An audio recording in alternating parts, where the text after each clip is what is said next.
পুরুষ হওয়াটা যতটা গর্বের তার চেয়েও বেশি ধৈর্যের।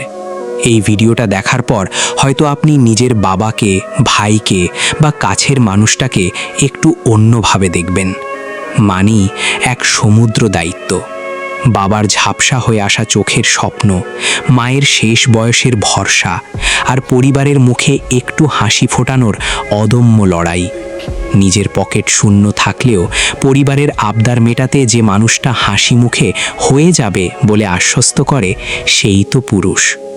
কষ্ট, হ্যাঁ, কষ্ট তো আমাদেরও হয়। যখন মাঝরাতে ছাদের এক কোণে দাঁড়িয়ে একা বিড়ি বা সিগারেটের ধোঁয়ায় নিজের না বলা কথাগুলো উড়িয়ে দিই, তখন কেউ দেখে না। যখন হাজালো অপবাদ আর ব্যর্থতার বোঝা কাঁধে নিয়ে পরের দিন সকালে আবার নতুন করে যুদ্ধের জন্য তৈরি হই, তখন কেউ প্রশংসা করে না। শৈশবে আমরা খেলি খেলনা দিয়ে, আর বড় হলে আমাদের ভাগ্য আমাদের নিয়ে খেলে। নিজের ইচ্ছেগুলোকে মাটি চাপা দিয়ে অন্যের জন্য বেঁচে থাকার নামই হয়তো পুরুষত্ব। দিন শেষে আমাদের কোনো অভিযোগ নেই, কারণ আমরা জানি আমাদের ভেঙে পড়া মানে পুরো পরিবারের ভেঙে পড়া।